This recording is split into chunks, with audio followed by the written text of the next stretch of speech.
Hi, I'm Brian Jordan, and you're watching On Deck with Tyler Redmond. So I got a call that said, this is Susan Bailey. And I said, yeah, but I'm sorry, I don't know a Susan Bailey. She goes, I'm Henry Aaron's secretary. And I went, yeah. She goes, Henry would like to talk to you. I said, yeah, okay. And he said, how would you like to fly down to Sarasota and look at our pictures? And I said, I would love to. He said, well, when can you do it? Jokingly, I said, tomorrow. He goes, okay, we'll take care of that. I'll meet you at the airport in Atlanta. Susan will have the arrangements. And then I get on a plane with Hank Aaron and fly down to Sarasota. He offers me a job, and I said, well, what team do you want me to manage? He goes, no, he wants you to be a pitching coach. Hi, this is Phil Necro. You're watching On Deck with Tyler Redmond. Most guys throw it this way. Put the ball back in here, hands come around, and these two fingers come into the ball. And stiff wristed, no follow throw, and just a little up and goes in the bat. I hope there's no rotation on. The ball comes in there and doesn't a lot of difference. It doesn't never do the same thing twice. This is Kyle Wright, and you're watching On Deck with Tyler Redmond. One of my favorite moments for your career as of right now is actually this past week. It was a show of confidence by Brian Snitker. He left you in the game after bases were loaded. Talk to me about that. Yeah, it was really cool. I went back and I saw that clip on Instagram several times. I'll be honest, I went back and I watched it numerous times. Kind of gave me chills a little bit. It was just really cool. I was kind of lost my command a little bit there. Still made some good pitches, but was definitely getting a little tired. So whenever he said basically left me in the game, I felt like that kind of gave me what I needed to get me over the hump to make a good pitch, get a ground ball back to me, and get out of that inning. This is Matt Olson. You're watching On Deck with Tyler Redmond. Yeah, it's a pretty cool experience. Not everybody gets this opportunity to kind of set up their roots and be somewhere long term that they grew up and have family and friends. So it happened pretty quick there in spring training, and it was just an opportunity that my wife and I and my family thought that it couldn't pass up. So just jumped on it, and it's been a blast. Says, Chief, why don't you race Ralph Garr? I said, okay. Said, Ralph Garr wants to race you too. So we started on the first base line on the outfield line. We started, bam, took off running. I beat him by 3 foot. Mike Fulton here. You're watching On Deck with Tyler Redmond. I'm Kelsey Wingert, and you're watching On Deck with Tyler Redmond. Hey, this is Andrew Jones. You're watching On Deck with Tyler.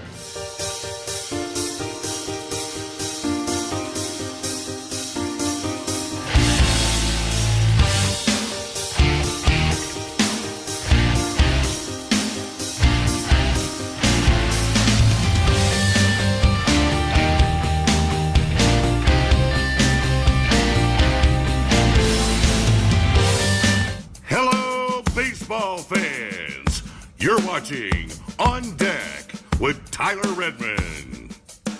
Welcome into On Deck. As always, thank you guys so much for tuning in. Really do appreciate it. While you're here, do me a favor, like the video, subscribe to the channel, and hit the bell for notifications so that you can stay up to date with everything going on with your Atlanta Braves. And Atlanta is coming off of a great series against the Chicago Cubs. I'm sure most of you are aware of that. The Braves did sweep the Cubs as of tonight, and this was a big series for a number of reasons. The first being that it did guarantee the Braves home field advantage throughout the playoffs, at least on the National League side.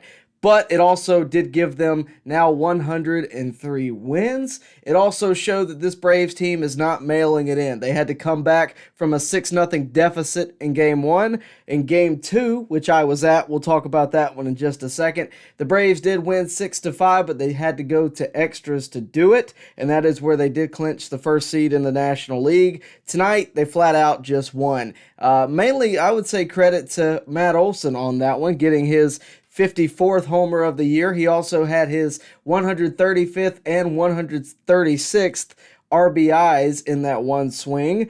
He now is the all-time franchise leader for the Atlanta Braves over Eddie Matthews. That record has stood since 1953, but we're going to have to start counting again because we got a brand new record. It stood for over 70 years, but Matt Olson just took it. What a night for him. Also, the pitching side of things. How about a flash from the past? We got to see A.J. Smith-Shawver. Haven't seen him in a couple of months, but he was a sight for sore eyes. He threw 3 2/3 innings. He only gave up 1 run. He had 2 strikeouts. I thought he could have gone longer, but I think he may actually have one more appearance against the Nationals. Possibly. It wasn't a super long appearance, but it also gave the Braves a chance to bring out Kyle Wright, who I thought was the more important arm to see tonight. He threw 2 1/3 innings, gave up 1 run, and had 4 strikeouts. He looked notably better than he has in any of his other appearances. He's had his ups and downs since being back from injury.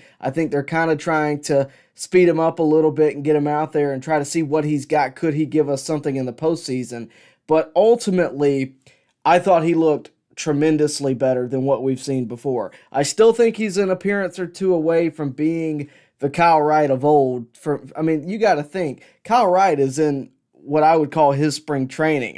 He is trying to get ready for what, a regular season would be, and he's got to ramp up and be ready for the postseason just like that. So easier said than done, but again, I thought he looked good tonight. I don't know if he's postseason ready. I think Sunday he'll likely get 1 more appearance. I don't know how long of an appearance it'll be, but just to see where he needs to work, where his weaknesses are, that kind of thing. They haven't let him start a game in quite a while. He's been coming out of the bullpen, and I'm fine with that. We're going to talk about why in just a minute when we break down the upcoming NLDS that the Braves will be a part of.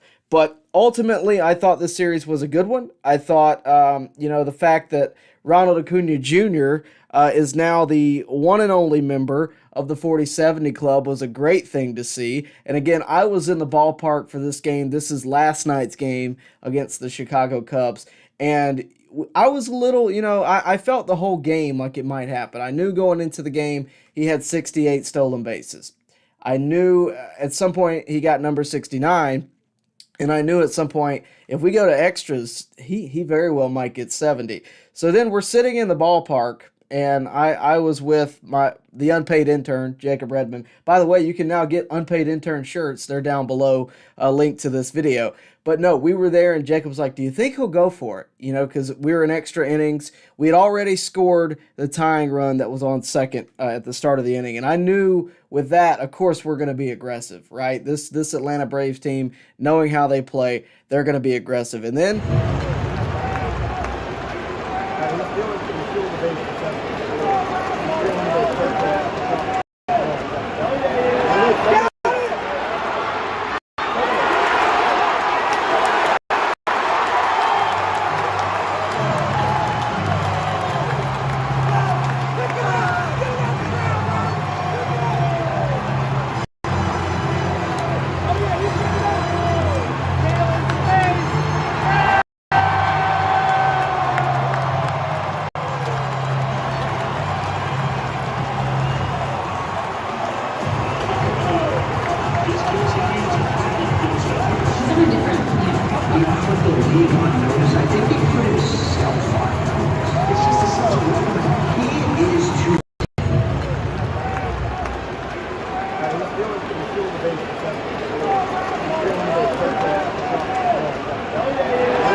get real. That guy should be your MVP, and I think he will be. I think it's case closed at this point. The other thing I want to take away from this series is the bullpen. The bullpen has looked better, and this is a team who's on the edge of making it to the postseason. I know that after this series, it's not looking that way, but they've been a team that's on the fringe of making it to the postseason. They're a postseason caliber team, and our bullpen did look really good against them for the most part. And the offense looked great against them. We can talk about that. But tonight specifically, I thought Rysell looked great. And hopefully that is a sign of what's to come later on in the postseason, hopefully. The Braves will host the Nationals for the next 3 games. And I think that'll go just as well as this series did, if not better, considering where the Nationals are in their season and where the Braves are in theirs. And then we gear up for the postseason. Of course, the wild card series takes place first. The Braves have a bye in that, and no need to worry about that at all. We're going to basically find out who will the Braves face. If you're wondering where we sit on that, if the postseason were to end today, it's kind of confusing. There's a lot of tiebreakers to figure out. But as of right now, based on everything I could look up and figure out, the Braves would face either the Diamondbacks or the Phillies as of right now. That seems to be kind of set in stone. I think that'll be kind of what we end up with. There's still some time to go in the regular season, so don't quote me. I mean, it can change, but I think we'll either get the Diamondbacks or the Phillies. If you wanted to ask me, hey, Tyler, like who do you think we get in the NLDS? Just be honest. Cold, just give it to me. Hard launch, what is it? I would probably tell you that it would be the Phillies, given that they have the home field advantage.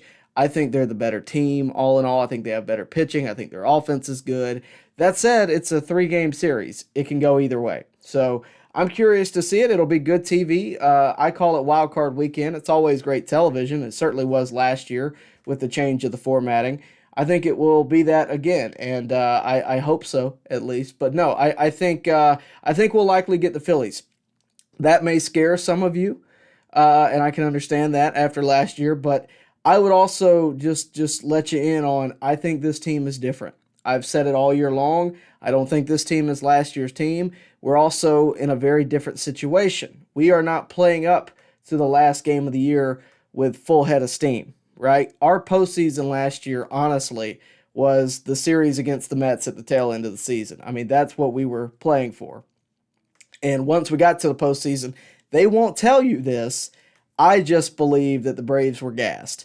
And if they weren't, then consider me wrong. But I think even if they weren't, they're in a much better position this season because you're going in, you're going to know who you have, you're going to be able to give it a week to prepare. You've been able to rest a lot of your pitching already. I think it's going to be, I think it's going to be a different result this year. I could be wrong. The Phillies are a very good team. They've certainly had a better second half, at least Trey Turner has. I think that as we get closer to the postseason, the things that you need to look for, how's our pitching? And of course, we know that there's concerns there. We're going to talk about that in a minute. How is our relieving? How is our pitchers in relief? That's important. And is our offense still hot? And I would say after this series, they certainly are. And we have one more thing to talk about. I got to be honest with you. I made a bit of a mistake on the prediction I gave you this past week. Just had a brain fart. No other way to put it. Just had a brain fart. I'm going to redo it right here for you live. And it's basically my prediction for the NLDS rotation. This is what I think the NLDS rotation will look like. It's very simple. It's basically what I put out earlier this week with a slight modification. But this is what I think you got. I think you start at home, you go Spencer Strider. Number 1, Max Fried. You have the blister issue. You give him another day to prepare. You then, by the way, that first travel day is not a travel day. It's just an off day. But you give him an extra day to prepare going into his game, which will be at home. But you also give Strider the home game. Morton is out of this series, in case you didn't already know. Game 3, the away game, I think you give it to Elder. I think that just lines up the way you want because you only want Elder to pitch once in this series if you're going with Strider, Fried, Elder. Now, that said, after seeing Kyle Wright tonight, I think you could pair him with Elder. If you get 3 or 4 solid innings out of Elder, I think you go Kyle Wright to maybe give you 2 to 3. And you hope for the best. But you're not counting on a win there. I hate to say that. Every game in this series is a must-win, but you're not counting on it necessarily as much as you are Strider and Fried. Those are the games you got to win. I think Game 4, you go Strider, and maybe you win the series there. Maybe you don't have to go any further. Maybe you win it in 3, but that's tough to do. In Game 5, you set yourself up to have Max Fried on the mound at home with the best chance to win.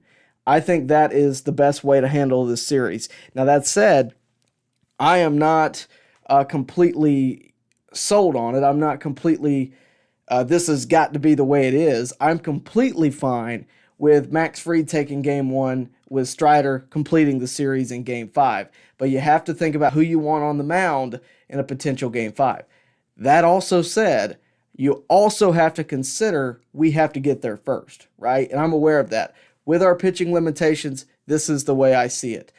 In a perfect world, you would, I think you go Fried, Strider, then Morton, or Strider, Fried, then Morton. But Morton is out of this series. I think he'll be back for the NLCS, which could potentially set the Braves up for some success. Because if you get Morton back fully healthy, ready to go for the NLCS, you can pitch him Game 1, give everybody else an extra day of rest, and all of a sudden your rotation's completely ready to go for the NLCS. So very exciting way to look at it. Very it's tough to say where we are. They're also gonna have to set up their pitching rotation in the next couple days. I think the postseason workouts, which they announced today, will be an interesting watch to see who's doing what. Kyle Wright really intrigues me for a lot of reasons. For the fact that they've yet to give up on him for this season. For the fact that his improvements over the past couple of appearances, he continues to just intrigue me a little bit, because if he is healthy, the guy won 21 games last year, led the majors. He can certainly win you a postseason game. Whether it's 6 innings or whether it's 2, he can pitch meaningful innings. And I believe that he could make the roster and really make an impact this postseason. I really think so. We are going to get into your comments here in just a minute. Just a reminder to put those in. We do go through them every episode as much as we can. We really appreciate all of you tuning in. If you can't tell, I have a bit of a voice issue. That is because I was at the game last night. No other reason. But I would love to respond to all of you. I will be here as long as the comments take me. I don't plan to go anywhere. But do remember, Super Chats do get priority. There's just no way around that. If you Super Chat, if you're paying me money, you're stepping up front in line. That's the way it is. Also, please do me a favor, like the video, subscribe to the channel, hit the bell for notifications so that you can stay up to date with everything we got going on here. And of course, everything going on with your Atlanta Braves. We want to keep you covered in the postseason, so make sure you're a part of the On Deck community. Also, please do take a look at the Unpaid Intern t-shirts. My little brother, Jacob Redmond, he's not here tonight. He was supposed to be. He's missing his shift. He is the unpaid intern that I refer to on most of these shows when he's here. But we do have unpaid t-shirts. He wanted a t-shirt made for himself. I obliged, but I'm allowing you guys to get them as well. They're $24.99. They're linked to this video, and you can also find them anytime at the On Deck shop. So thank you a lot for tuning in tonight. Thank you for all the purchases that have been on the On Deck shop lately. Really do appreciate that, and really do appreciate all of your continued support. Again, though, please do like the video. Also, share this with your friends. If you have a Braves fan that doesn't know about this channel somewhere in your life, share this with them. Let them know we're here. We really do appreciate it. The only way we get bigger is by you. So please do help us do that. Help us continue to grow. Really do appreciate all of you tuning in. Charles Pruitt says, hi, Tyler. Go Braves. Yeah, absolutely. Matthew Brittingham. Hey, everyone. Thanks for coming. Well, thanks, Matthew, for helping out with the channel. Really appreciate that. Yasuki Knight. Nice win for the Braves tonight, and I got to see it in person. Well, hey, it was a good game to see. I don't know if it's better than last night's game, but it was a pretty good one. I will tell you this. Last night's game, I took my girlfriend to that one. She'd never been to a Braves game in her life. Not at Turner Field, not at Fulton County Stadium, not at Truist Park. And she went to her first one last night, and I told her that is a high bar to get over. So we'll see when she tops it. But she got a pretty good first game, so credit to Acuña for making that one special. Absolutely. Nolan Miller tunes in. He says the Cubs announcer can, quote, kick rocks for getting mad at Acuña. This is, of course, in reference to the game stoppage for Acuña's 7th.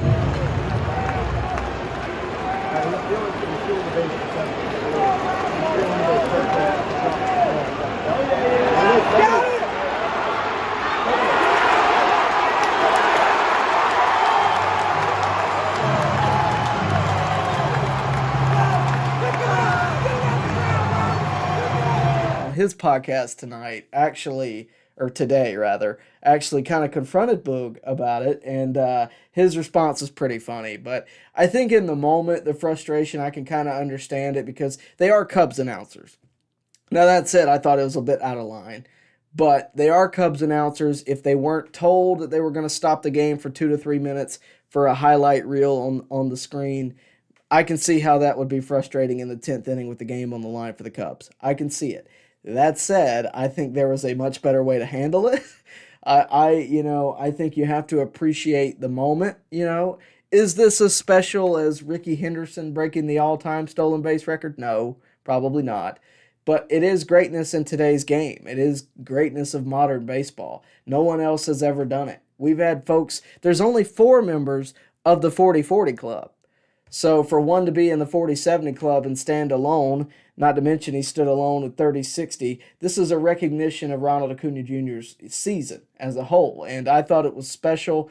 Being at the park, I'll tell you that the fans thought it was special. It was not only for Acuña, but it was also for the fans. And, I don't expect the Cubs announcers to understand that. I certainly don't expect them to enjoy it, but I can also understand them being frustrated with it. That said, I was not, the fans were not, and that's really all that matters. I thought it was a special moment, and, I kept hearing, the defense for the Cubs guys was, can't he wait to get the base after the game? Sure, he could, but in my opinion, that base he stepped on, he should have been the last person to step on it. That's how I view it. And you leave it open to a potential Cubs comeback, or let's just say Mike Tauchman rounds second, and he's down the last person to touch that base. And then they win the game. Now, sure, it's still special. That's still the base he did it on. But again, I think that moment should be Ronald Acuña Jr.'s alone. And that's my take on it. So I can understand the frustration. I think it's, I don't think Boog Sciambi is a problem. I don't think he's the baseball boomer, that's out there saying, don't celebrate, don't bat flip. I don't think it's that at all. I think it's more so just he's a Cubs guy. If it was a Cubs player, he might feel differently. I don't know. But I can also see, Jeff Francoeur saying something similar if it was, I just can. I think you have to take yourself out of the shoes of being a Braves fan for a second. That said, I again would not have said it. I thought the moment was great. You can hear it in my voice how much I thought the moment was great, and I'm glad I was there for it. Let's see. Jonathan, hey, Tyler, nice to catch you again. Good to see you, buddy. He says, chop on, go Braves. Ronald Acuña Jr. makes history last night. Acuña and Matt Olson should be co-MVPs, home field advantage through all of the postseason. I got to be honest with you. I can understand the idea of Matt Olson being a co-MVP because let me just spit this out real quick.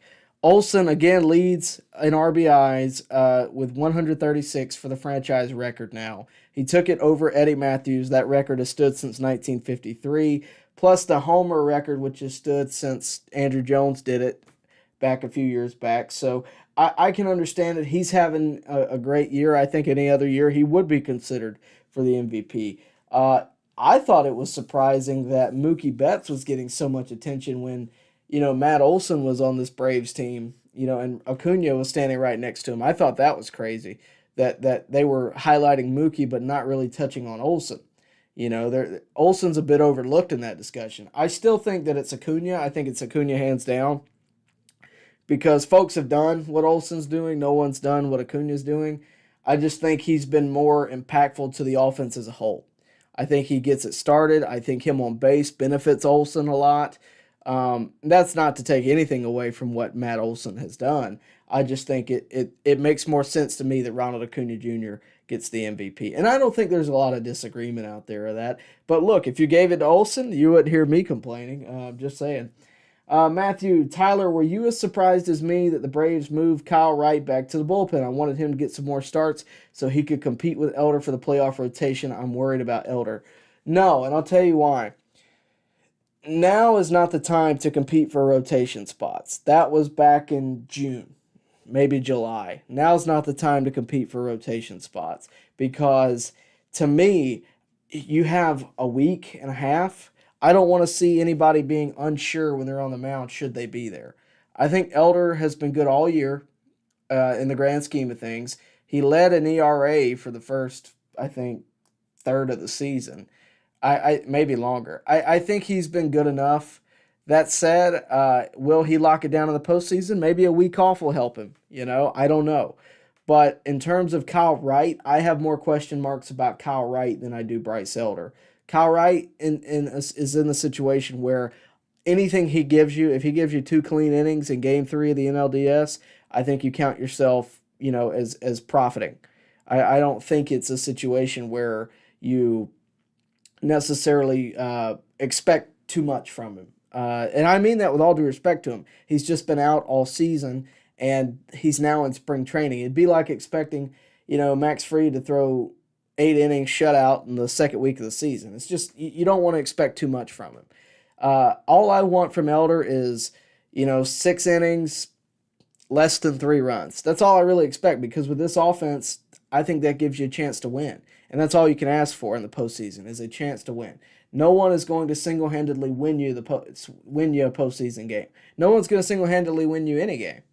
I think what you have to do here is put your best foot forward. Put the guy who's going to give you the best chance.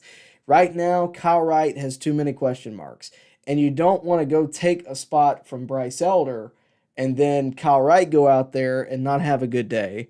And then, hey, Bryce, you think you can go out there and pitch a couple innings? You don't want to do that, because then no one's confident.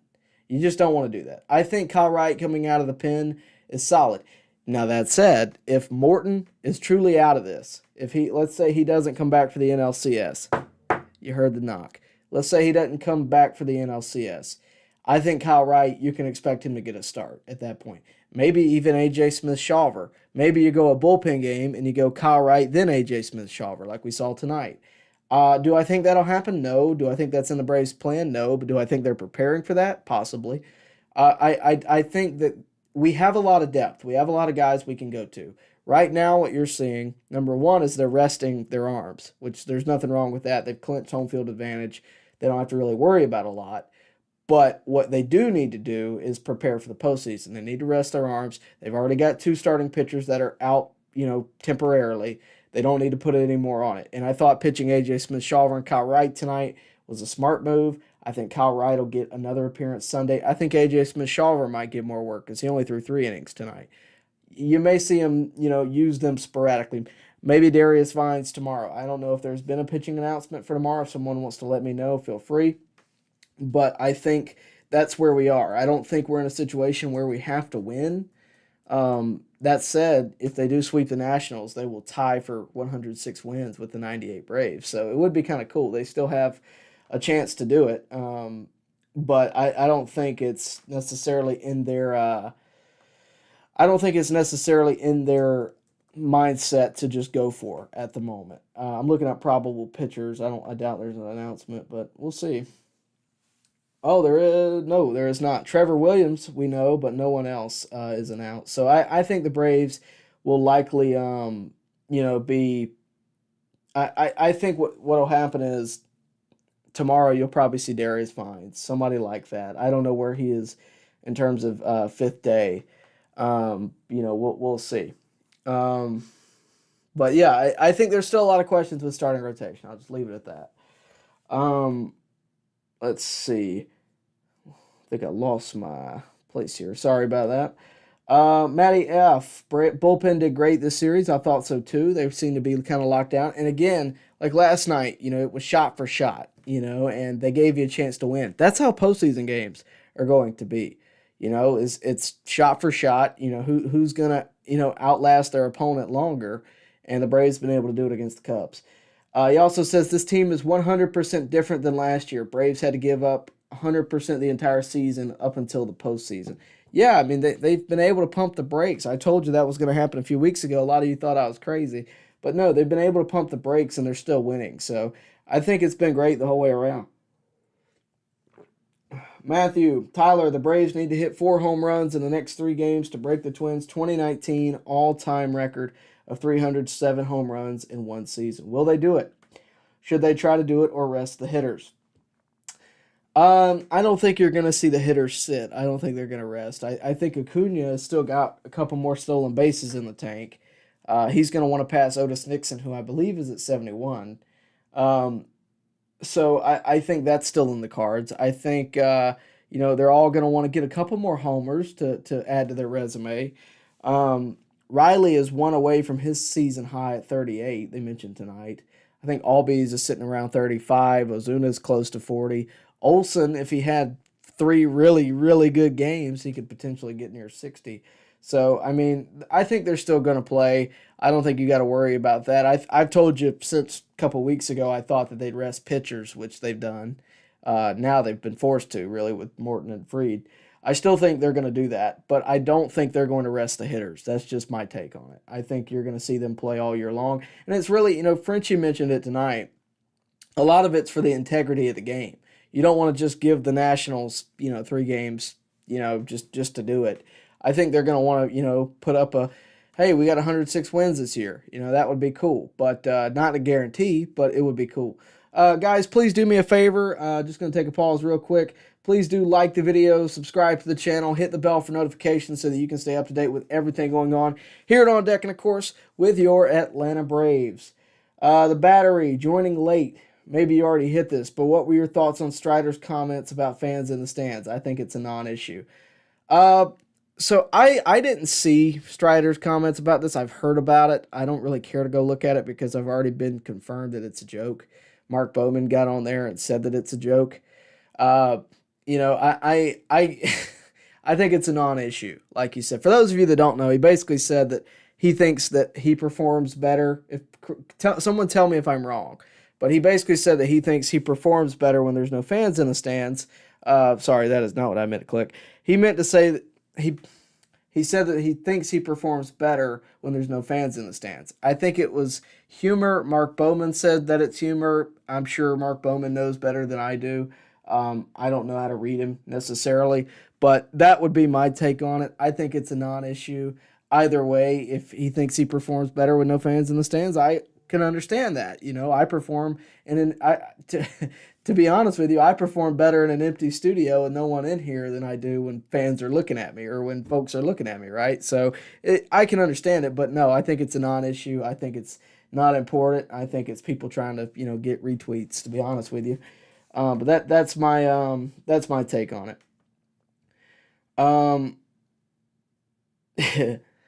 Gotcha, Battery, gotcha. Matthew, hey Tyler, how do you have a girlfriend who has never been to a Braves game? I'm pretty sure that's against the law to date someone who has never been to a Braves game in all 50 states. It is not against the law, and she's a very good person. She's quickly become a Braves fan. She has learned a lot since dating me. I think that kind of goes without saying. And to be honest with you, Matthew, with what I do, it's kind of nice that she's not a Braves fan, or at least didn't grow up a Braves fan, because that means she likes me for me, not for what I do. Vision Music Works. Hey, Braves Country at Truist for Tuesday tonight, Saturday too. Too bad I missed last night in person. Actually teared up when Acuña held that base in the air. Vision, I hate you missed last night. You could have met me. I do plan to be at some postseason game. I don't know what that will be just yet. We're looking at NLDS game 2. I will be working, though. I'll be media, but if you see me, feel free to say hello. I'll do my best to do that for you. John buys A.J. Smith, Shawver, or Vines has to pitch in the NLDS. Elder has to be scratched. A lot of you guys are saying Elder should be scratched. I need to take another look at it. I know he hasn't looked great here lately, but I really want to look at his stats before I tell you anything definitive. Just give me a second. So, here we go. Should Bryce Elder be scratched from the NLDS playoffs? A 3.81 ERA. He's 12-4 on the year with 128 strikeouts. He's got almost a 3 WAR. His last 5 games. Let's go there. The most he's pitched in the last 5 games was back on September 8th. That was 4 starts ago. That was 7 innings. Since then, he had a 5-inning appearance where he gave up 4 runs. He had a 3 2/3 innings where he gave up 4 runs. And his last appearance, he pitched the same amount of innings, 3 2/3, and gave up 5 runs. So no, not looking too great. You expect better out of Elder, especially after the year he's had. But yeah, I mean, I get it. But again, I think a week off could help him, because if you look at this, it gradually gets worse over the 5 games. So September 8th, 7 innings pitched, 2 earned runs. That's a really good line for a pitcher. Nothing wrong with 7 innings, 2 earned runs. I don't have a problem in the world with that. It's more than a quality start, and it led to a win. Against Miami on September 15th, he had 5 innings pitched, 4 earned runs. That should be your middle of the road. Now, since then, it's been bad, right? Back-to-back starts with less than 4 innings and more than 3 runs given up. That's not good. But they're also, back-to-back starts. I think, again, I don't know when his next start will be. Maybe tomorrow. No, it wouldn't be tomorrow. He's probably done for the year. He may pitch a little bit Sunday, possibly. I don't know. I don't know if he's got time. But I think, a week off could do him some good. I think he's our best option for Game 3. I really do. And I like Kyle Wright as much as anybody. I just think the realistic expectation is going to be Elder in that spot. They've gone to him all year long. I don't see Snitker being the type to just all of a sudden, oh nope, Elder, you're not getting the start. I just don't see that. I could be wrong. I just don't see it. I can understand why the fans would say it. I just don't think so. Let's see. Jonathan, do you think if Bryce Elder struggles in his next start, we may see Kyle Wright start Game 3 of the NLDS? Well, given that he pitched on the 26th, let me see something. I need to actually digest this. I need to see if he even possibly will get another start in the regular season, because we're getting that close to the end. I think he could, right? 26, 1, 2, 3. Yeah, he could. I mean, he could start Sunday. And if he pitches just disastrously, maybe he won't. But I still think he's our best bet to give us length. I really do. And like I said, maybe he starts Game 3 and Kyle Wright comes out of the pen and gives you 2 to 3 innings, because that's been his real problem. Let's take a look at this Chicago game where we won 7-6. I'm genuinely curious where we are on this. I want to see when the runs were given up if I can. Baseball Reference is going super slow tonight. Hope you guys are enjoying this just silence on the stream. Really hope you appreciate that. All right, so the Cubs scored 2 in the second, 2 in the third, and then 1 in the fourth, and went on to score more later. But what I think his issue is his ability to go deep in the game. I don't think it's so much the runs given up. The runs, you're going to give up runs in games. That's going to happen. But if he can give us 4 innings and Wright can give us 2, guess what? You got 6 innings. That's combined to be a starting pitcher. Doesn't sound like much, but in a 5-game series, that could be a big deal. Maybe they go 3-3, right? Whatever the case may be, and then you hand it off to the bullpen. I think that's a possibility. And I pulled up this graphic a time or two. I'm going to pull it up again. I think this could be a possibility. I think, obviously, Strider, Fried, Game 1, Game 2.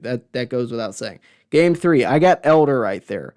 But you could put a slash mark and put Wright, okay? And now that's not necessarily a start. Elder would get credit for the start, but what it is innings covered. And that's really all that matters. How many innings can we get with the least amount of runs, right? I mean, that's essentially what pitching is. But if Elder can give you 3 solid innings, or maybe he gives up 1 run, and then Wright comes in and does the same thing, you got 6 innings with 2 runs scored. I'm okay with that in the postseason. Is it conventional? No. But would it work? I would take it. It gives you a chance to win. And that's really all that matters, too. Really do appreciate you guys tuning in tonight. Remember, do like the video, subscribe to the channel, all that good stuff. If you're new here, we really do appreciate it. Also, remember Super Chats. Number 1, they support the channel, but they also put you front in line in the comment section. And, we'll see. Jesse Lancaster asks a really good question. Do you think Acuña will ever get a 50-50 season? I was thinking about that earlier today myself. A few years ago, Ronald Acuña, some reporter asked him in spring training, are you going for 40-40?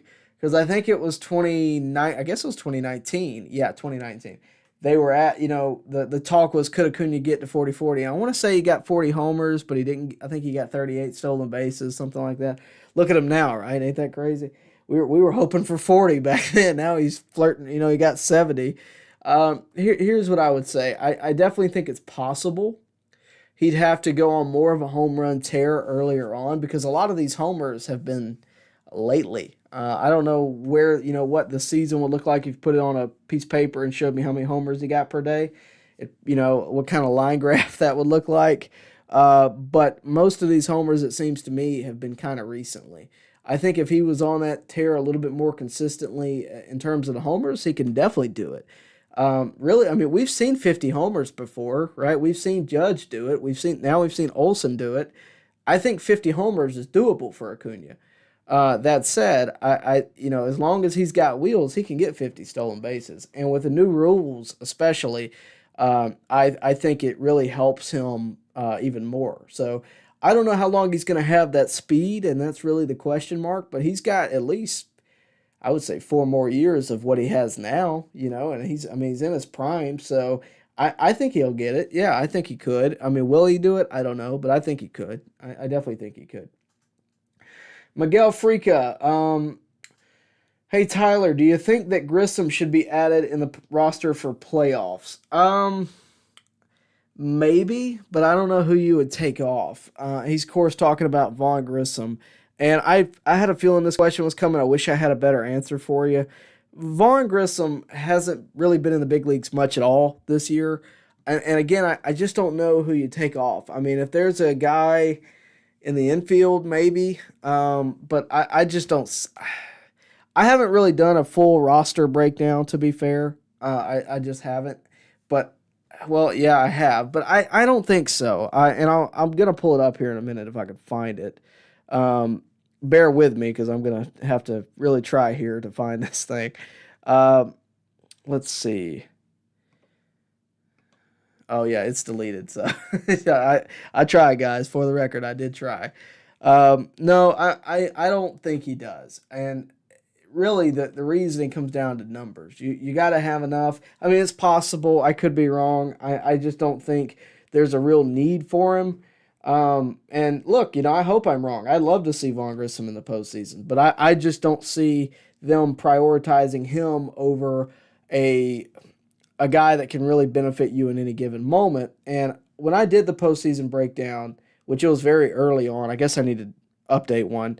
When I did it, I suggested the idea that Forrest Wall could potentially make the postseason roster, and I got scoffed at. You guys thought I was crazy. But I think a guy like Forrest Wall is a type that can benefit you in the postseason. I mean, a guy that can steal a base at any given moment. I mean, we've been doing a lot of talking about stealing bases. As important as they are way more important in the postseason. Ask Dave Roberts. I just think that, to me, I think Vaughn Grissom doesn't have a skill set that isn't already on this team. And I think a guy like Forrest Wall could put you over the edge in a certain moment. And you need a guy like that you can call on. I think Kevin Pillar belongs on the roster. I don't know who. It's just tough. I don't know where Vaughn Grissom could really make an impact because you don't have pinch hitters really. That's why I think you have Forrest Wall because, I mean, how often do you see a pinch hitter, other than the platoon in left field for Rosario? I mean, how often do you really see a pinch hitter in today's game? It just doesn't happen. And with that, I think a guy like Vaughn Grissom, who's young and, you can't trust his glove really. I mean, he's had a great season in the minors, but I just don't think he's there. He's certainly not going to take the spot over Orlando right now. So to me, it's a no. But, if I'm wrong, I'm not mad about it. Let's see. Jonathan, what do you think of the Braves having a workout week next week to mentally prepare for the NLDS? I think it's a good thing. I'm sure that was a SNIT decision and a AA decision. I got that notification today. Of course, I work for a news station, so I was looking for any way to go. We may find our way up there at some point. But no, I think it's a free event, by the way. Fans ought to go. It's a workout week. You can basically go watch free baseball. So take my advice and go. I probably will go on one of my off days. I think it's a good thing. I think as we get closer to the playoffs, to be able to mentally prepare, that's a really good thing. And I hope the fans pack out the park.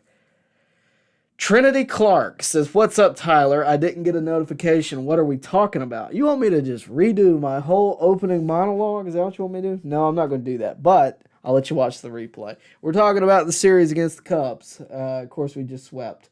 Let's see. Thank you, Chris. Somebody agrees with me that Elder is pitching Game 3.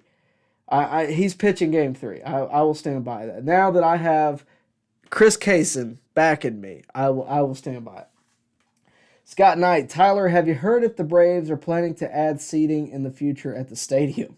I have not, but I don't know where they would put it. I'll tell you a story since it's late at night and I have nothing else better to do. Back in 82? Back in 1982, I don't know how many of you guys remember this, but they at one time they did add seating to Fulton County by taking out the teepee that belonged to my good buddy Chief Nakahoma, and all of a sudden they went on to lose like 18 out of their next 21 games, and the rumor was that there was a curse over the team because they had taken away the teepee. Chief done put a curse on them. Whether or not you believe that or not, I would be very careful adding seating. That's all I will say. Matty F. Elder is solid. A few bad games doesn't make a good pitcher bad. Just a slump that we hope he overcomes in the playoffs. Our bullpen just needs to step up and support him. I agree. And also, it's one game in the postseason. And I know every game is important. Hear me out. But if Strider fails and then Fried fails, you can't get mad at Elder for failing. And what I mean by that is if you go 0-2 and then Elder falls apart in Game 3, you can't blame just Bryce Elder. That's what I mean. Now, that said, I feel confident going into this series with Strider, Fried, and then Elder. I really do. Because you're going with your best, number 1, number 2, right? And then you're following with a really good number 3. In an ideal situation, you got Morton there, but I still feel really confident about that. And look, if you go 2-0 and then you lose the Elder game, you got Strider and then Fried at home for Game 5. I feel good about the series, to be honest with you. I think Strider and Fried is good enough to beat anybody, and I think Elder is good enough to give you a chance to win, and this offense can overcome quite a lot. So that's my take on it. And I know some of you might disagree with it, but I will stand by it. I have not personally asked Snit who his rotation is going to be. I doubt Snit really knows just yet with all the question marks surrounding it. But given what we do know, that Fried is expected to be back and Morton is not, that is what I'm going with. I'm not going with Kyle Wright, who hasn't really made an appearance beyond 4 or 5 innings to start Game 3. I don't buy it. I would love it if it happened, but I just don't buy it. Let's see. Bruce Taylor, I think Kyle Wright may have to come in early for Elder in Game 3. Kyle made his bone. Kyle's his best with long relief in the playoffs. I think that is likely. Whenever I think about Game 3, I really see Elder going out there. If he's rolling, let him stay out there for 5 innings and then hand it off to the pen. But I think Kyle's going to come out, and he wouldn't be the first starting pitcher to do it. And Madison Bumgarner a few years ago, anybody? So I just think that, given what we know, I think that it's going to be Elder. And if you disagree, then you disagree. Jonathan Roberson with the Super Chat. We like that. Do you feel pitching is the only part of the game that could hold the team back from winning it all? Yes. Now, that said, if the offense just doesn't show up, that can happen too. Let me get a sip of my sweet tea. This is Jonathan Roberson, folks. He's a friend of mine. I can take a pause. Here's what I would say. I think the offense very well could not show up, right? Offenses go cold. You heard the knock. I knocked. But the offense could very well go cold. That is possible. It happens to every team at some point in the season. You just really don't want it to happen in the playoffs. My microphone doesn't want to stay up now for whatever reason. You just really don't want it to happen in the playoffs. This is what I battle daily. You don't want it to happen in the playoffs. If it does, do you see this? You don't want it to happen in the playoffs, but if it does, it does. The real key is, can your pitching keep it competitive? Because your offense can't guarantee you 7 games or 7 runs a game. It just can't. What's harder, right? Hitting a baseball is significantly hard. But if your pitching can give you a couple of, good Lord, I'm going to battle this. If your pitching can give you, a 1-run game on the other side, or a no-run game on the other side, then your offense always has a chance. And with this offense, I think you have really a 3-run buffer where you always have a chance. So that's my take on it. The bullpen I worry about. I want to have a 5-run lead in any, beyond the 6th inning in any game. Give me a second, guys. It's going to drive me absolutely bonkers. All right, I think we're good. So for me, I think ultimately the pitching is the biggest concern. I've said that all year long. I've said it since spring training, since the trade deadline. I wanted Josh Hader, for any of you that remember. I still think it's the biggest concern. I still think that is the one thing that could potentially hold us back. The offense looks untouchable, right? The defense is great. I really do have a lot of concerns about the pitching. I have all year long. That is what I have said could be our Achilles heel going into the postseason. However, again, it all starts with your starting pitcher. Leo Mazzoni, who I had the pleasure of interviewing for over an hour, at the beginning of the season, maybe a year ago. He always gets aggravated when they talk about the key to the game, right? Whenever you hear a broadcaster say the key to the game, because he says there's one key to the game, and it's your starting pitcher. It all starts with your starting pitcher, right? And for us, game 1 is Strider. I think you can't start off better than that. He's the guy that's in the Cy Young conversation. He's the guy that belongs in that game. He's also the guy who's the most healthy. I think he will get game 1 start. Thought that since the beginning. I think Fried getting the blister even emphasizes that further. That said, I think Fried start games 2. Those games are both at home, and I think that gives you a really good chance to go 2-0. Fried is also known to clutch up in those moments. I think he's only lost, 1 or 2 postseason games, and he's been in there quite a bit. Now, you go 2-0, and then you go Elder, maybe you lose 1, and then you go Strider in game 4. I think you have a good chance to win the series. But that's just me.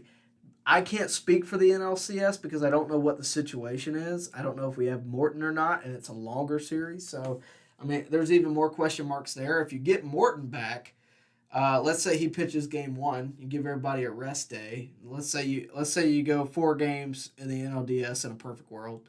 3 games would be even better. But let's say a perfect world, 4 games.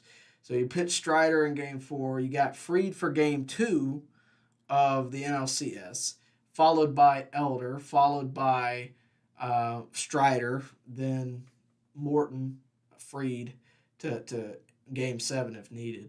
And then you got plenty of pitching then. Without Morton, you maybe go Kyle Wright, AJ Smith-Shawver, and it gets kind of froggy. So a lot of question marks, but we'll cross the NLCS when we get there. Right now, we're just kind of focusing on the NLDS.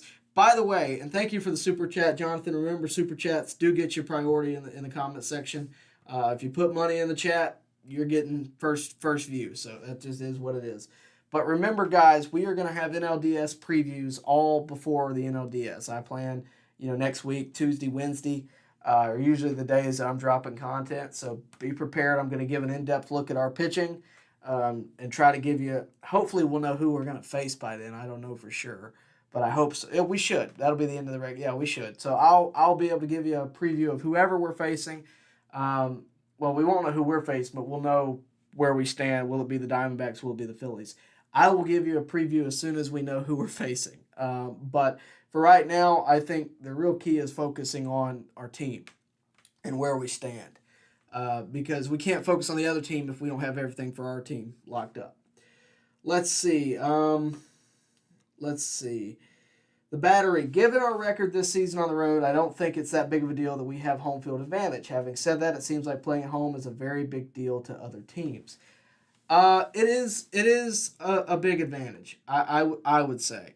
I've been to, postseason games, and I get it. We're 52 and 50 or whatever. I know we got a good record on the road. I get all that. But the postseason, it is different. The crowd can sway the game. I was there. This is the Rosario homer back in 2021. I wish I had footage of that Acuna grand slam. I was there for that one too. And if you want to tell me that the tomahawk chop didn't affect Walker Buehler in that moment, I would tell you you're crazy.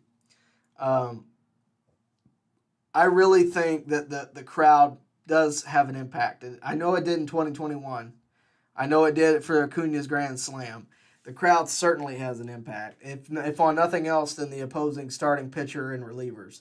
I mean, it makes an impact. So I definitely think it helps in those moments.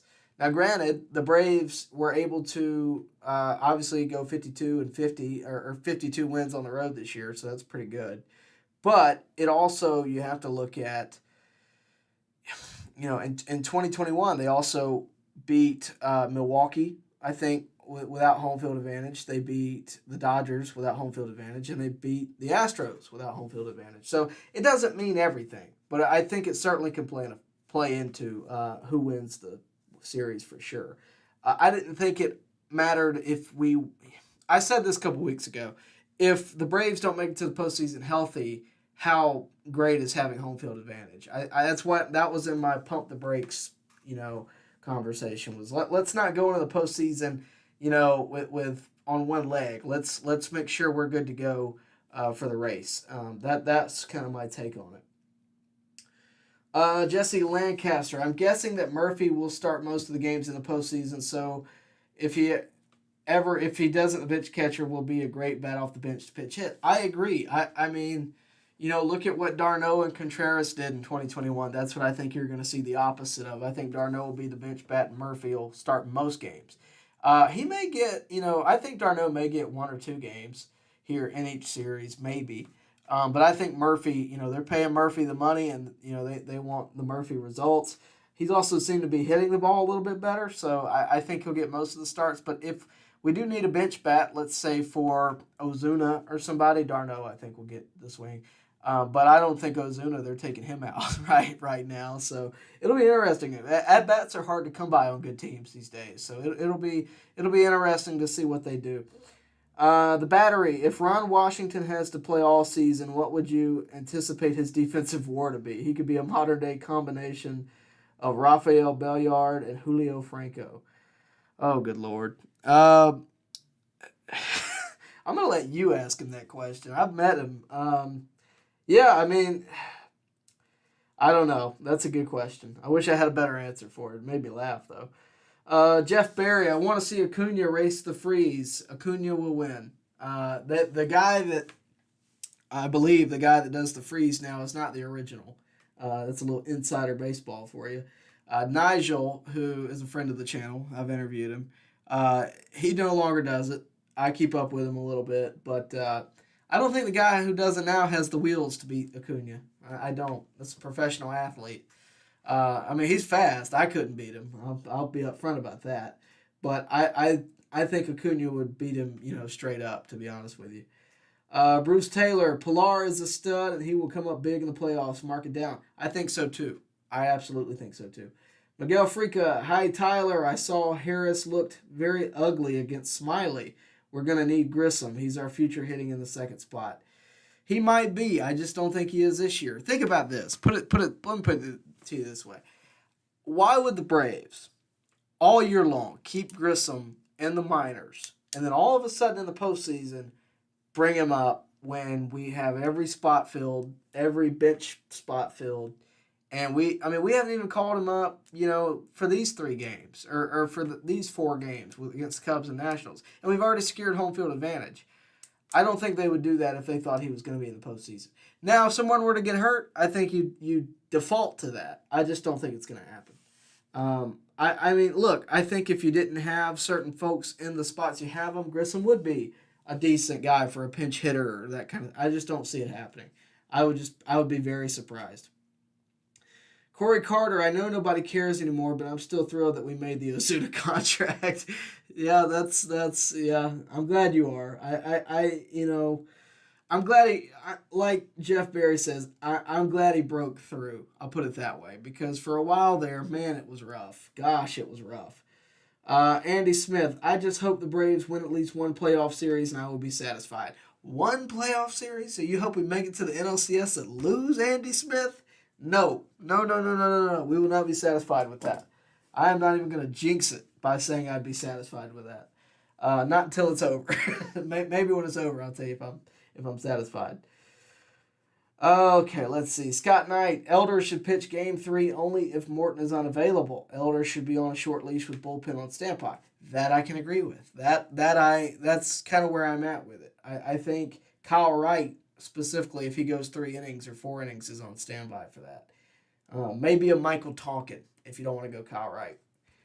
Kenyon Mills, I'd love to see Dylan Dodd step it up a bit and give the Braves another lefty to go to. Yeah, I mean, Dylan Dodd at the beginning of the year was really looking like he was going to be a starter. I hate that it fell off like it did. This is from spring training, this video. I mean, I haven't used it forever because it's kind of been irrelevant, but that should give you some promise for the future, if nothing else, because it's not just him down there, it's also Jared Schuster.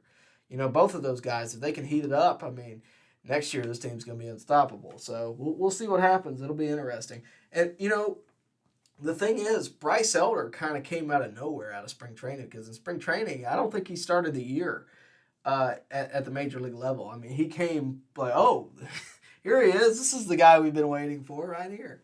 So I think, Dylan Dodd and Jared Schuster very well could be, 2 guys that come out of nowhere and, do something next season for sure. Trinity Clark, hey Tyler, did y'all discuss how crazy Acuña's season is and him creating the 40-70 club? And it will be the biggest robbery in sports if he doesn't win the MVP this year. We did discuss it. I've discussed it at numerous amount of length. Not tonight necessarily, but in the past. I was actually there for that, Trinity. I don't know if you saw that or not, but I've shown that clip a few times. I might as well show it again. Why not? This isn't me bragging, by the way. It's just me showing a clip.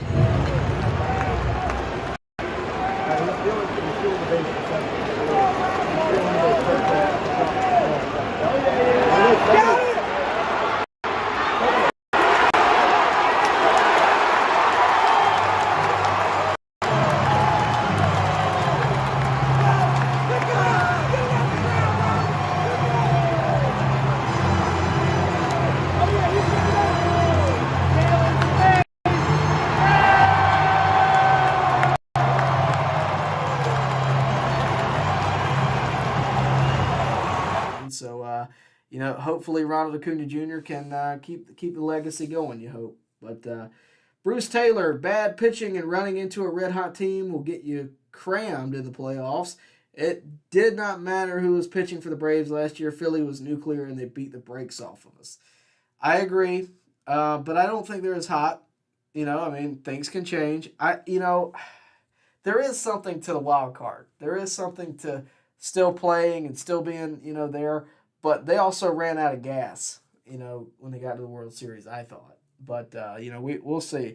I think the Braves will beat the Phillies if we face them. But I also run a Braves channel. It's good for me if we beat the Phillies. So I hope that's the case. Miguel Frica, Elder is not Greg Maddux. He cannot be included in the Braves roster for playoffs. It's going to happen. It's going to happen. So just go ahead and, prepare. It's going to happen. We're going to wrap it up here soon, so get your comments in. Not going to be on much longer. Probably going to wrap it up in the next few minutes. On the Go with CeeLo is there tonight. I want to go ahead and give him a shout-out. He always, and when I say always, I mean always promotes the channel on his, so we're going to go ahead and do the same for him. On the Go with CeeLo. Give him a subscription if you have not already. He does broadcasts through the games. I know he's going to be doing it through the postseason. You're going to want to be there. You're going to want to be a part of it. He live streams the game. If you have any problem getting cable or anything like that for the postseason, he's your guy. He does live streams. It's entertaining. It's fun. I go on there occasionally. It's a great thing to subscribe to, and he supports the channel, so we support him. So go support On the Go with CeeLo. What's going on, CeeLo? The Battery. What would you prefer in a late inning scenario down a run, Sean Murphy or Johnny Bench? I'm thinking Sean because Johnny is already 75 years old. Yeah, I think I would take Sean in that spot. To be honest with you, if you had not finished that, I was going to say I think Sean because Johnny is 75 years old. Here's what I would tell you. although I have a lot of problems with this movie, there is a line from it that I love. If you've ever seen Cobb with Tommy Lee Jones, it's of course about Ty Cobb. The problems with the movie, by the way, are the factual basis that it does not have. And I firmly believe that. But that said, one of the lines in the movie, someone asked Ty Cobb, hey, Ty, how do you think you would hit against today's pitcher? And I think he said something like, probably like, 280, 250. Well, Ty, that's kind of low. Well, I'm 75 years old. It's just kind of funny. So, but no, if you ever get a chance to see that movie, don't. It's just very fictional. Not a lot of truth in it. Jesse Lancaster, could Grissom be a future DH? Because I really don't see where he can or will play defense. That's the thing. Do you want Ozuna to not be a DH, and do you want Ozuna in the field? That's why I don't see him being there. And I don't see where he could be a pinch hitter either. So I don't see the benefit in adding on Vaughn Grissom. I think Vaughn Grissom has a very bright future. He's had a great year in Gwinnett. I think he could be an outfielder, but they've yet to make that adjustment, so I'm not going to sit here and tell you that he will be. I think when it comes to Grissom this season, he's not going to be in the postseason. I just have a really hard time believing that. But ultimately, I think he'll have a great career. That's kind of what I can say about Grissom. Please do continue to like the video, subscribe to the channel, hit the bell for notifications so that you can stay up to date with everything going on here at On Deck and, of course, with your Atlanta Braves. Of course, a fresh sweep of the Cubs, which is always a good thing. I got a bet with a guy at work. He's a Cubs fan. He's had a rough few days. We were giving him all kinds of crap earlier. I was playing Go Cubs Go in the sports office at work. So that tells you how my day's been. But I bet him $5. Not a big bet, but it's about pride. I bet him $5 that the Cubs would not make the postseason. And the fact that it's been really at the Braves' hand that they're likely not going to just makes it that much better. And that's me being just completely honest with you. It's been great. I think that $5 is secured, by the way. Let's see. Could Grissom be a future DH? Because I don't see where he can play defense. I don't know. I think outfield is an option. Maybe he gets better with defense. That is a skill that can be improved with work. I don't know. Maybe he's a trade piece. There is always that idea. Don't want to put that out there, but it does belong out there. The Battery says, Tyler, you have a great show. Have a great evening and good night. Well, thank you for tuning in. Thank you for the super chat. We really appreciate your support. Thank you again. Really do appreciate it. Let's see. Really appreciate the super chats tonight. Jonathan Roberson and the Battery. Carlisle Rude. I think I got your name right. Carlisle Rude. Thank you for that. Really do appreciate it. Let's see. Bruce Taylor says, Acuña makes everything look easy. I've never seen anything close to this. Yeah, I mean, maybe Manny Ramirez, like when he was young. I mean, he was one of those players who was like, Manny being Manny, all that stuff. Just in terms of making it look easy, Ken Griffey Jr. But look at who we're comparing him to, like it's just insane. No one else has ever done the numbers, but the skill set, I think, has been there before. It's just no one in the modern game steals bases, and no one, very few hit 50 homers. The fact that he does both is insanity. Joseph Alvarez, actually, our pitching is not too bad. Kyle looks in pretty good shape. Just remember, he only pitched 2 innings. And Max coming back, I think we're in good shape. You hope. Max is not guaranteed to come back. They expect him to be back for the NLDS. It may be that you have to go Strider and then Elder and then Fried's ready on game 3. Maybe. I hope that's not the case. Fried is eligible to return before game 1. I just don't think that'll happen. Why not give him another day and then you set him up for game 5? That's my take, but I could be wrong. Jonathan, the Braves and the Stripers are working with Charlie Culberson as a pitcher. He came in as a reliever for the Stripers a few times this year. Jonathan, I need video of this. Is there video of this somewhere? Jonathan, I know you go to the games a lot. I know who you are. We've met. We're good. We're buddies. I need video of this. So next time, I know the Striper season's over. I know it is. Next time you're at a Stripers game, if this is going on, I need you to take video. because I would love for Charlie Culberson to come back as a pitcher. That would absolutely make my day. I love Charlie Culberson. I have a buddy who that's his favorite player. I mean, all-time favorite player. And we've interviewed him here on the channel a couple times, I think. Great guy, super nice guy. You know, I mean, he knew me by name, which was cool. That doesn't happen all the time, but when a major league player, no matter what the caliber, walks up and goes, "Hey Tyler, how's it going?" That's pretty cool, especially when you're like 17. I mean, or 18. That's pretty cool, and he did. So I mean, just a real class act. Let's see.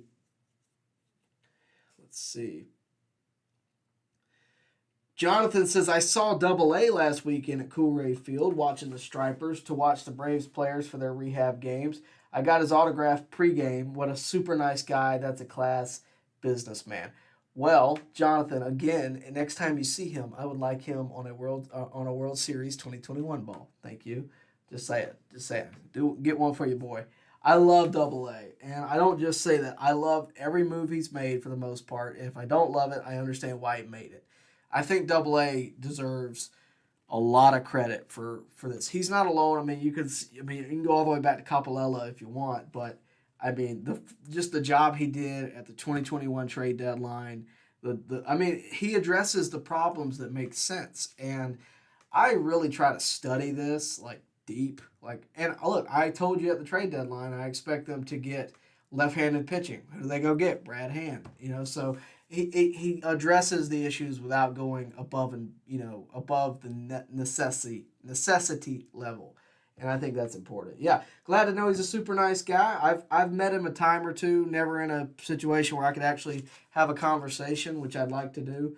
But he keeps a lot of it close to the chest. You know, he doesn't let a lot of it out. So I don't know how much I could get out of him, but I would try. Corey Carter, Grissom just slots in so perfectly in the left field next year. I don't disagree. I really don't. I'm the one who I think first suggested the idea of Grissom going into the outfield. You know, back when we just needed a spot for him to go. But to me, it just seems like if he was going to be in the outfield, they would be giving him starts in the outfield. And I just don't see it. I don't see the preparation. What I did see was him play all year long at shortstop or middle infield, and then all year, in the offseason, he practiced infield with Ron Washington. I just don't know necessarily that I think Grissom will be, based on the context clues that you get from the club, I just don't necessarily see enough signs that point to him being in the left field. I wouldn't mind it, especially if we don't get Rosario. I think that is a good fit. But also you'd be losing a left-handed bat out of the lineup with Rosario and replacing it with a right-handed bat, so there's some things to consider. I'm not sold that Rosario is going to be back next season either. Like, I'm not campaigning for Rosario to return. I wouldn't mind it, but it's not something that I feel is necessary as back in 2021 in that offseason. I thought that was a little bit more important. Now, I mean, if they did that, I'd be okay with it. I just don't know if that's how they view it. And, that's a big part of it, to be honest. Oh, man, you guys, let's see. Bryce Kuhn joined the chat but did not drop a comment. Where to go, Bryce? Let's see. Jesse Lancaster, besides pitchers, the Braves' only open positions for a good long while is shortstop and left field. Crazy. Yeah, I mean, they got a lot of it locked up. And you like to see that.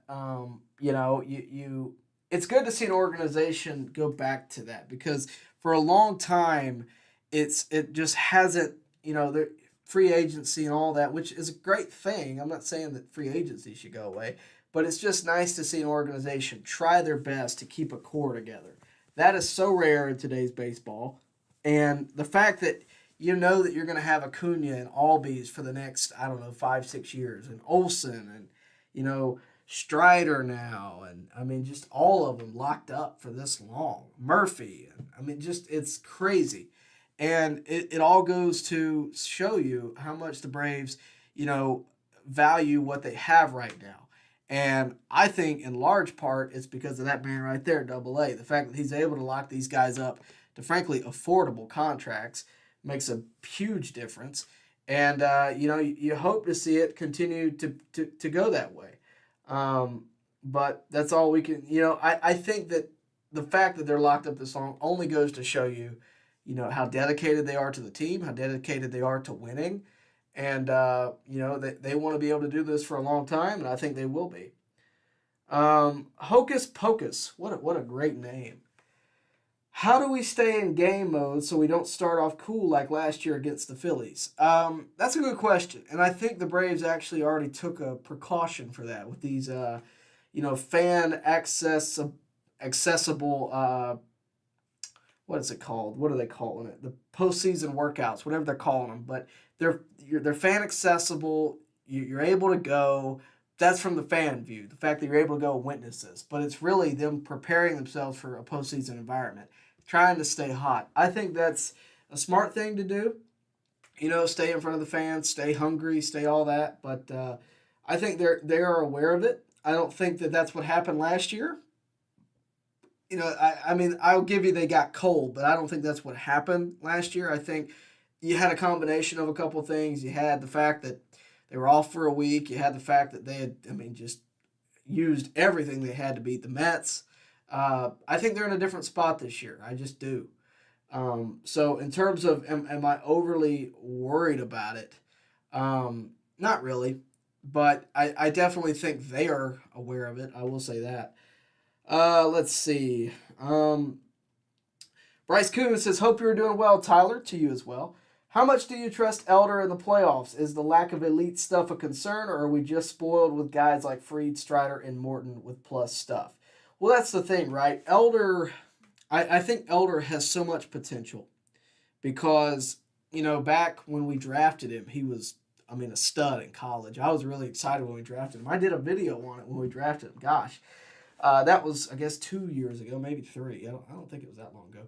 But no, I think Elder right now, a lot of folks don't want him to be on the NLDS roster. I think that's ludicrous. He's certainly going to be on the roster. I think he'll be the Game 3 pitcher. I think what you do here, we're certainly a little bit spoiled with Strider, Fried, Morton. Strider might not have plus stuff in terms of, he's got a great slider, but he might not have that curve. What he does have is 102 in the tank when he needs it and, a slider to go with it.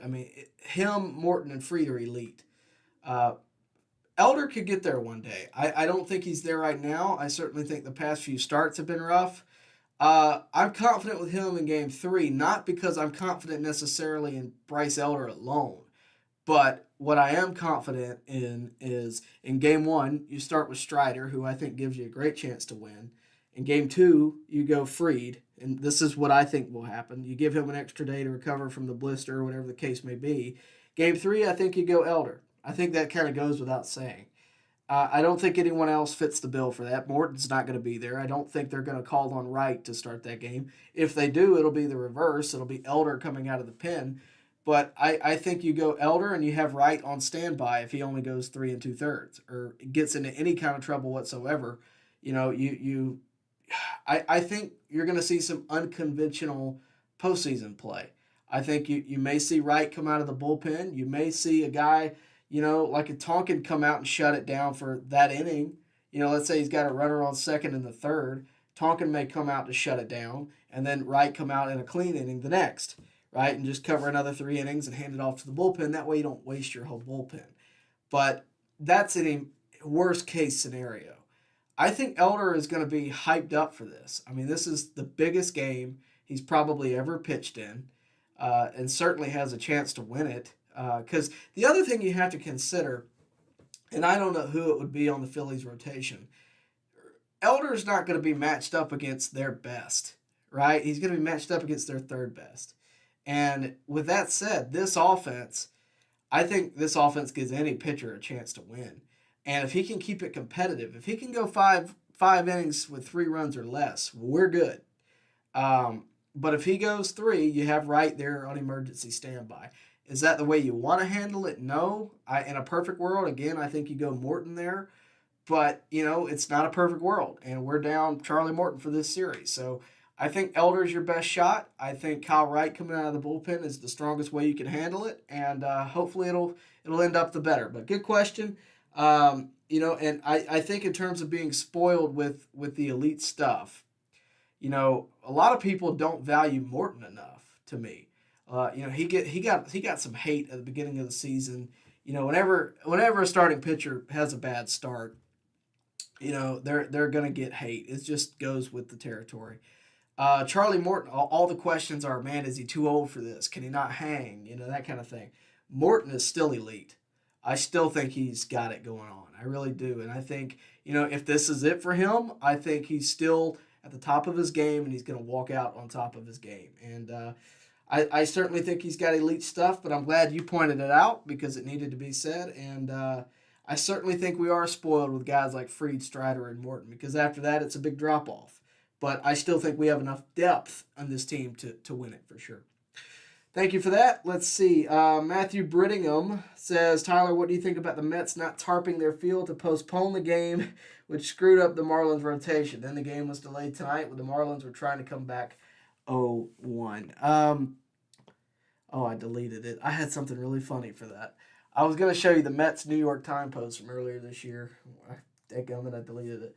Sorry, the computer only holds so much memory. I hadn't heard about that, but Mets are going to Met. They're kind of irrelevant to me at this point. But I think it's the Mets. That's all I can really say. The Battery says, I think Albies. I thought you were going to bed. The Battery says, I think Albies is the most underrated player on the team. I think he's, quote, the straw that stirs the drink, as Randy Jackson used to say. I think there's some truth to that. He's one of my favorite players. I have a pair of his game-used cleats in the other room. I definitely think he's one of the most underrated. I think, his size gets him overlooked, but the fact that I think he's like 5'5", maybe 5'6". He's got 35 homers this season. I mean, the guy puts up numbers, and he's a great second baseman. He runs the bases really well. I mean, yeah, I agree with you. I think, if it's not him, it's Acuña as the straw that stirs the drink. But he has a lot of moments too where he wins the game for the Braves. A couple homers here and there, in key moments. I certainly think he has his moments. And back I want to say it was 2021. He stole a base at the tail end of Game 1 in the NLCS against the Dodgers. This is what I remember. He stole a base that led to the Austin Riley walk-off in Game 1, and he was the winning scorer of that game. I think Albies is a very important commodity on this team. I think he will be for a long time. I would personally like to see them extend him even further because, yes, he's on the 5-year, $35 million deal. I don't know when that's till. I can't remember on top of my head. But I would like to see them extend him further, maybe give him a little bit of a raise. But I also think there's something in serving your contract. But I hope that he's going to be here for a long time. I really do. William Carr, at what point are we going to mention Kyle Wright's velocity is down 3 to 4 miles per hour from last year? He's 92 to 93. That's not something I'd count on. He's not healthy. He is healthy. He's just got to build his arm back up. That's why I think you're seeing shorter bursts. I think, for multiple reasons. One, he hasn't been successful in the longer bursts. But I also think that, 92, 93, that's still, you can still work with that. I'm not saying it's perfect, but it might give you 2 innings, I don't think they're going to push him beyond what he is comfortable with, beyond what he is physically able to do either. He was laughing today whenever Kranitz went out and talked to him. I think Kyle Wright's in a really good place. And again, anything he gives you is icing on the cake at this point. He's been gone all year long, so in terms of him being low in velocity, it shouldn't be unexpected, to be honest with you. Jonathan says, I think the Braves and the fans did a good job with the tribute video and standing ovation for Dansby on Tuesday. He got choked up and had tears in his eyes being born and raised around Marietta. Look, Dansby, I'll put it to you, when it comes to Dansby, I think there's a ball up there somewhere signed by Dansby when I interviewed him. Dansby was really the first big player that I ever interviewed. When I say big player, I mean player that was currently on a team that was, had some name value and that kind of thing. And I view all these guys as big players. I think I had interviewed Otis Nixon prior to that. But Dansby was the next guy. He was it. It was about 2018, I guess, when I did it. It's a real shaky video. I think it's still on the channel somewhere. My dad was recording on some, who knows what kind of camera it was. The video looks like this. It was awful. And I was reading off questions on my phone like this. I was nervous, right? Come a long way. But, you have to get out there. And Dansby was nice enough, number one, to do the interview, but gracious enough to be patient with a young guy who didn't know what he was doing. And I've always appreciated him for that. And you weren't going to see me booing him. But, I'm glad that we did the tribute video. I'm glad that, the Braves fans are classy. And I was glad when they did that for Freddie, too. I get that, feelings can be hurt when players leave and, get paid and all that. But you'll never see me boo him. That's the way I feel about it. Bryce Kuhn says, truly, I think that Elder can get into the plus stuff category as his career continues. I agree. I think folks truly forget that he is navigating an MLB season for the first time. Love the upside and mentality. Yeah, I do too. I mean, when he was in college, he was dominant. A lot of folks don't realize how young all of our guys are. I mean, Strider is dominant as he's been all year long. He's still young and he's still learning. The fact that he's this good this early is an anomaly. When it comes to Elder, I think he's more of your standard, par for the course for his age. But I think, again, as he grows, as he gets a couple of years under his belt, he'll be able to handle things better. Morton, as good as he's been this year, he's had a couple of slumps or bad games here and there. It's going to happen. Elder just happens to have had his here lately in the second half of the season. First half, I thought he looked great. Hopefully he'll get back to that. Maybe he'll be able to do something special in the postseason. But for those of you out there that still think Elder's not going to be in Game 3, I think you need to get real a little bit and just realize, number one, who your manager is. Because Brian Snitker is not going to put somebody out there who is low in velocity, who is not pitched really all year long, and still has a lot of question marks surrounding their health. Not in the starting rotation. He might put him in the bullpen. I think Kyle Wright will definitely be in the bullpen. I just don't see Kyle Wright starting Game 3. Now, if he comes out of the bullpen and throws 5 innings, he'll start a game in the NLCS. That I do think. But I think what you hope for right now is Kyle Wright can come out and give you some important innings, meaningful innings in whatever series he appears in. That's what I think the hope for Kyle Wright is. Let's see. Jake Hobby says Ranger Suarez would probably be the third starter if it's for Philly. Well, let's look up old Ranger Suarez, shall we? I'm going purely off Jake Hobby, so if it's wrong, everybody blame Jake. I'm just kidding. He's got a 4.18 ERA and he's 4-6 on the year. I think I'll take Bryce Elder in that matchup if that's truly who it is. But that's just me. Simba, do you think we hit 4 more homers in these last 3 games to break the Twins' home run record? I think it's possible. I mean, I think Olsen's still hitting it really well. I think Acuña still might. Ozuna's still swinging for the fences. And more importantly, it's against the Nationals. So who knows? I definitely think it's possible.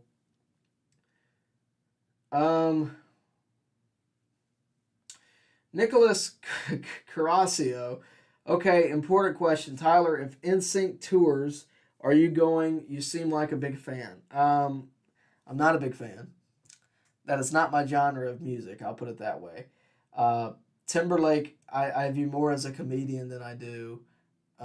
Well, no, he's got some good songs by himself. Not an NSYNC fan, though. I wouldn't say that. I would not be going to the concert. I would not spend money to see it. I'll put it that way. If someone gave me tickets, I may participate, but I would not pay to go. No, I cannot say that I would. I'm a country music fan at my truest. That is what I like. But there's some artists that I'll go out of those lines for. But no, I don't think if NSYNC goes to Truist Park, I would pay whatever that ticket price would be. Matthew says, Tyler, the issue with the Mets, one of the issues with the Mets is that the Marlins are barely hanging on to one last wild card spot. They wanted to pitch their ace game 162, but can't now. Mets could be screwing Miami out of the playoff spot. Man, you're making it sound like they're Bret Hart.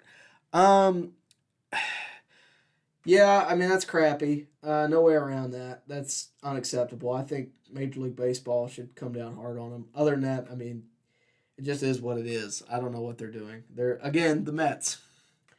Being petty, I guess. If they're not being petty, they're being incompetent. It's one or the other. Jonathan Yang, I believe Snit and AA should add Chadwick Tromp to the playoff roster as our third catcher. Snit should start Travis for the last 3 regular season games and have Sean Murphy as the backup. I would pause on that because you're likely going to have a taxi squad, which is up to 3 players. I think Chadwick Tromp would be on your taxi squad. Basically what that is it's 3 players that you can choose from. If someone was to get hurt, you could bring them up for the remainder of the series. I believe we did that with Adam Duvall a few years ago.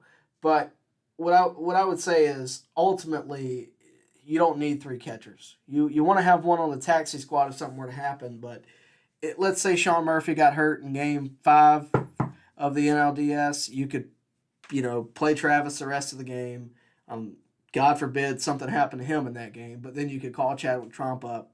You don't need him to take a spot on the roster is essentially what I'm saying. Corey Carter, Kip Moore went to my high school. He was a year behind me. That's pretty cool. He's got a couple songs I like.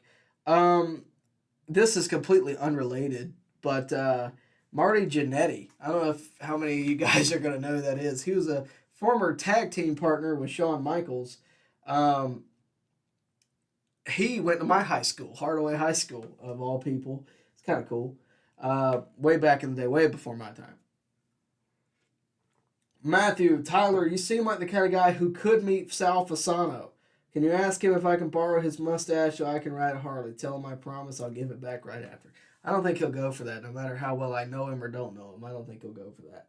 All right, we're going to wrap it up with that one. Thank you guys for tuning in tonight. Really do appreciate it. Again, one last time, please do like the video on the way out if you haven't already. Also, subscribe to the channel, hit the bell for notifications so that you can keep up to date with everything here at On Deck and, of course, with your Atlanta Braves throughout the postseason and throughout the offseason as well. Why not? Again, tell your friends about it. Share this to your Facebook. Share it to your social media, whatever that may be. Text your friends. Send them a link. And also, go get you an unpaid intern shirt. They're down linked below. If you don't want an unpaid intern shirt, we got plenty more to choose from. Just go to the On Deck shop. That QR code is right over there. And, of course, you can follow me on social media at Tyler Redmond TV. With that out of the way, we'll see you next time right here at On Deck. Baseball fans, make sure you like and share this video and subscribe to this channel. As always, thank you for your support.